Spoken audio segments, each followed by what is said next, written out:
congresista Verónica Mendoza. Gusto saludarla. Gracias por estar con nosotros esta mañana. Muy buenos días, gracias a ti y a tu público, y quiero hacer públicas también mis disculpas por la tardanza. No.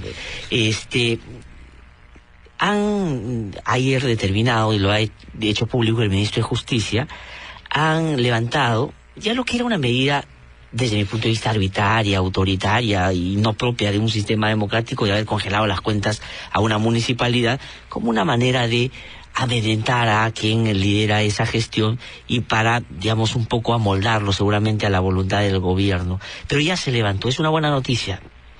Efectivamente, una buena noticia, pero que se da a Glatzer después de más de un mes y 10 días, durante los cuales la municipalidad provincial ha tenido sus cuentas bloqueadas, con lo cual no podía pagar a sus trabajadores, no podía cumplir con sus compromisos, se le han generado penalidades y dificultaba ciertamente el proceso de, mesas temáticas que han estado trabajando, y que ha traído un problema adicional. Tú sabes que paralelamente Espinar está siguiendo el proceso de Majesiguas 2. Y la etapa en la que estábamos era la de establecer los términos de referencia para poder concertarlos luego con Arequipa y la PCM, ¿no? Pero no se pudieron dar los talleres con la población de Espinar para socializarlos antes de llevar la posición,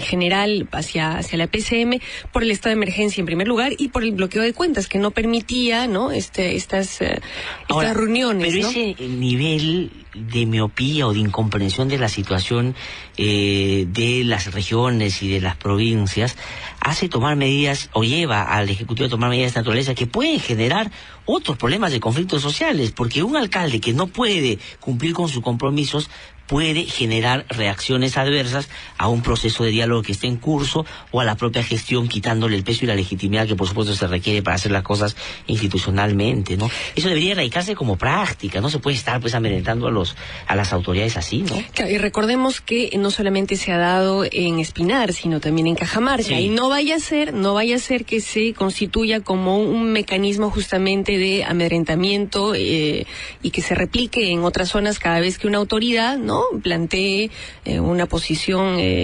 discrepante con el gobierno central o recogiendo las demandas de su pueblo. Pero además lo que me preocupa es que con actitudes como estas le haces juego también a la parte más extremista, ¿no?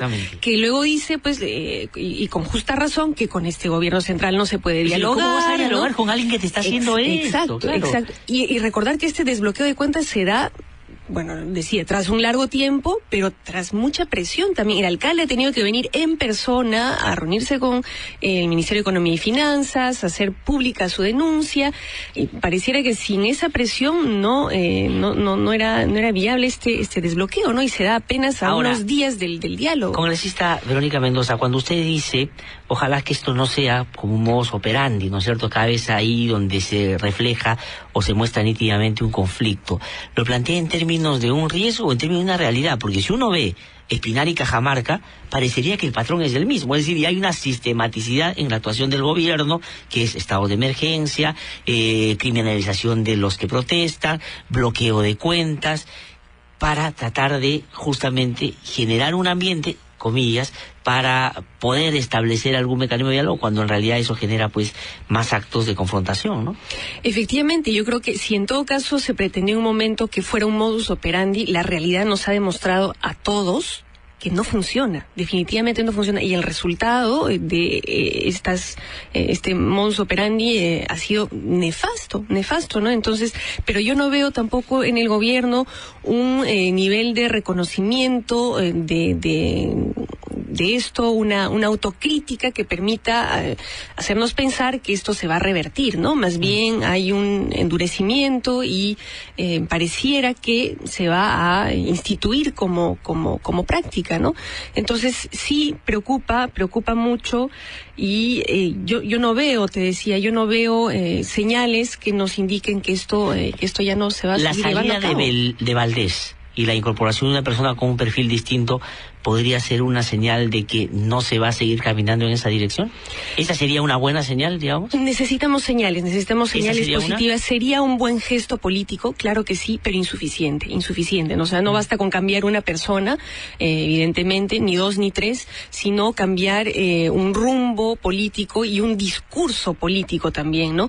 Y ahí en el discurso político también me preocupa que estas prácticas, ¿no? El bloqueo de cuentas, esta emergencia, se acompañan también de un discurso, ¿no? En buena parte de la clase política, el gobierno, totalmente en contra de la práctica descentralista que estábamos empezando como país a adoptar, ¿no? En la idea de reconcentración de funciones, desprestigiar a los presidentes regionales, recortarles funciones, cambiarles el nombre, y una serie de propuestas legislativas que se van a discutir. La recentralización de las decisiones en un país son el primer paso para el autoritarismo. Toda concentración de poder es negativa. Los gestos y señales en política son centrales, pero dependiendo de las crisis donde se van dando estas señales, pues tienen que ir acompañadas de actos muy concretos.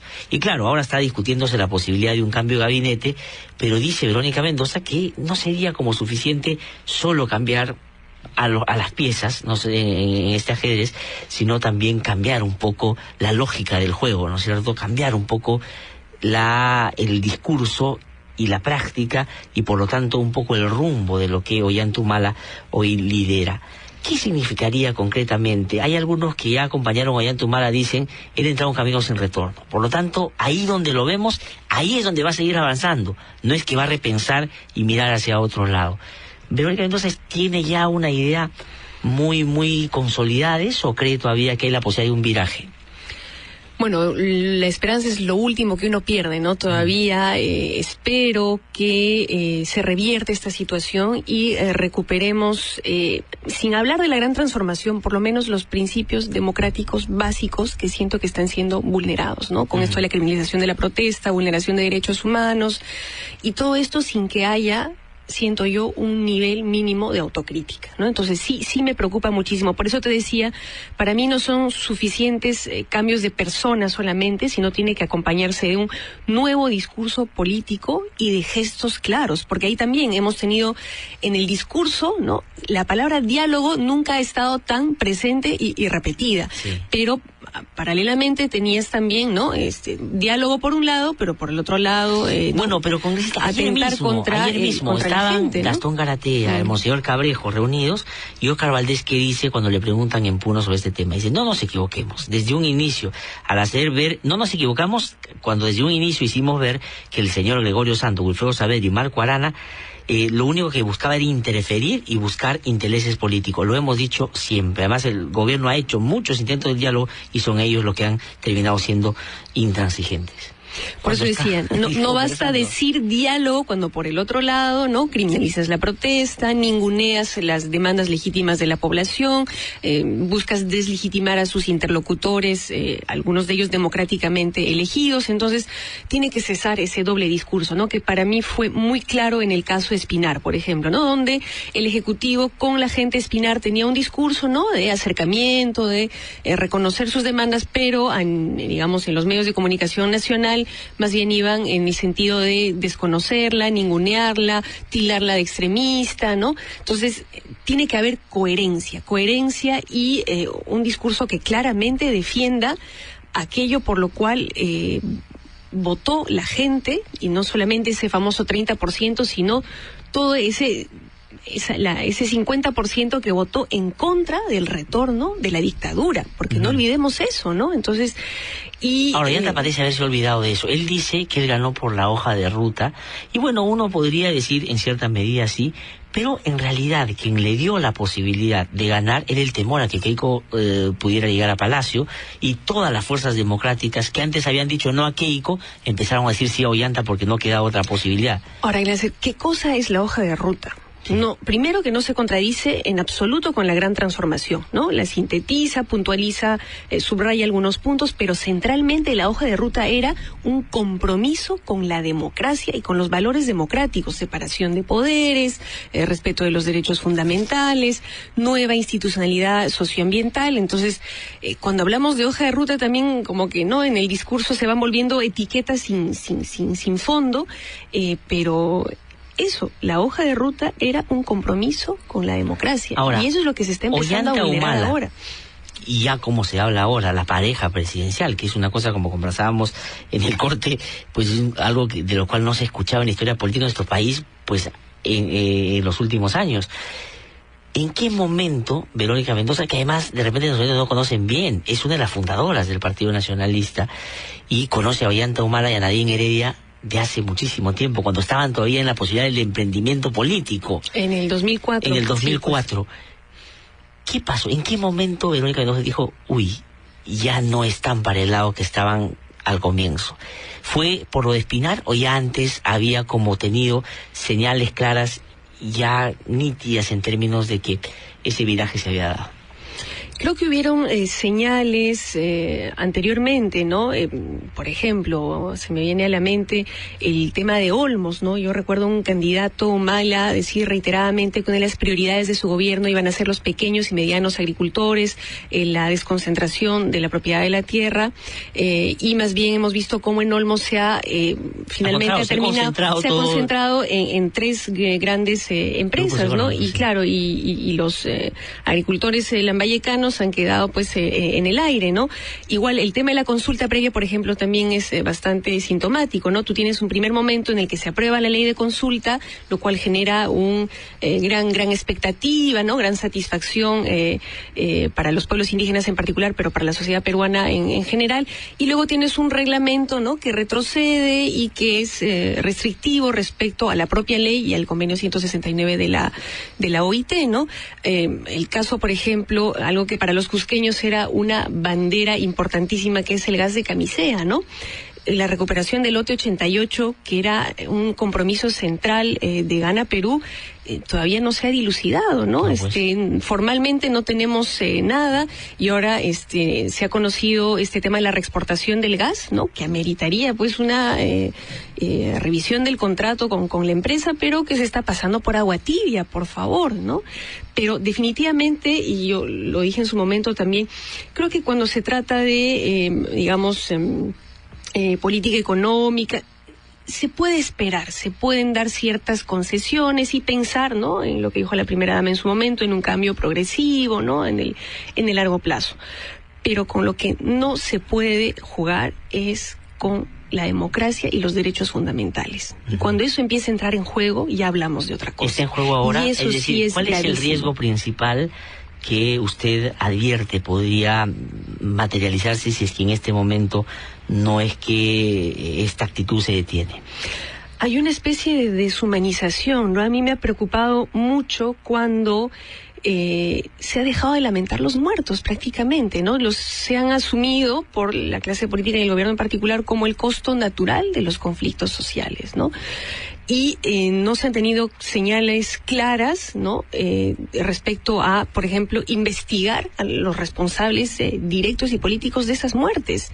Entonces, cuando no ves eso, siquiera realmente te da una señal de que la vida humana está empezando a perder valor para el gobierno, y eso sí me parece gravísimo, ¿no? Es la propia la propia vida humana la que le da, o sea, es la vida humana la que le da esencia y sentido a la democracia, y sin eso pues estamos en nada, ¿no? Sí, pues, y eso parece ese nivel de indolencia, ¿no? Porque un presidente puede estar mortificado por un hecho concreto como el de Conga, y de hecho le ha dado muchos dolores de cabeza a ese tema, pero justamente en esa reflexión también tiene que él darse cuenta de la inoperancia de su propia gente, los errores que ha cometido, y ponerse por encima de todo y decir, oye, mil disculpas, no lo hicimos, pero la actitud más bien es de reincidencia en el error. Ahora, ¿por qué? ¿Quién es el que lo induce a Ollanta Humala a una actitud como esa?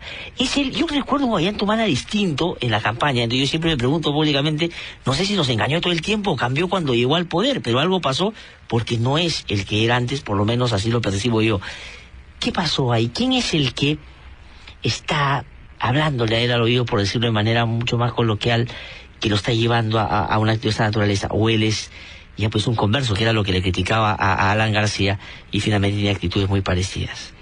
Yo creo que es evidente que el presidente se ha ido alejando rápidamente, en realidad, de aquellos que lo acompañaron durante todo el proceso de construcción del Partido Nacionalista y la propuesta programática y política de Gana Perú, ¿no? En cuanto asumió la presidencia, dejó de conversar con la gente que lo había acompañado, con la gente más cercana, la gente del Partido Nacionalista y con la propia población, ¿no? Que es la que en última instancia te viene a recordar tus compromisos, ¿no? Y claro, si estás encapsulado y la única ventana por la que ves a tu país son los medios de comunicación o los informes de inteligencia, evidentemente tienes una visión sesgada del mismo, ¿no? Entonces, creo que le haría bien al presidente buscar más interlocutores, ¿no? Que tengan distintas perspectivas, escucharlas y hacer su propio balance, ¿no? Porque da la impresión que está recibiendo un mensaje único de un solo lado, desde una sola perspectiva, que no le permite tener una visión clara de lo que está pasando realmente en su país. En algún momento se llegó a decir que Nadine Heredia era políticamente una muy buena influencia para Ollanta. El momento en el que Ollanta Humala estaba en la campaña, empezó a armar un discurso que logró revertir todo el aparataje que se montó para impedir que ganara las elecciones. Hoy más bien se habla de que no necesariamente, es decir, ella ha cambiado y por lo tanto lo está llevando a él también hacia un lado distinto. ¿Comparte su opinión o no? Me habría que conocer más detalles, ¿no? De el funcionamiento de la pareja presidencial, pero lo que es evidente es que cada vez más se está reduciendo el círculo de apoyo, de asesoría del presidente, ¿no? Y cuanto más se concentra el poder, definitivamente las cosas se complican más. Y ahí es donde empieza a peligrar nuestra institucionalidad democrática, ¿no? Porque no hay interlocutores diversos, no hay gente con posición propia, ¿no? Sino todos son operadores. Mucho se ha reclamado, y yo también coincido con esa visión, de que el gabinete que tenemos actualmente no es político, no tenemos personalidades políticas con visión y posición propia que puedan plantearle escenarios al presidente, ¿no? Sino más bien parece que hubiera gente que solamente recibe, ¿no? Directivas y las asume. Entonces, eso en cualquier institución es siempre negativo, ¿no? Tiene que haber discusión, tienen que haber opiniones diversas para construir participativamente una propuesta, ¿no?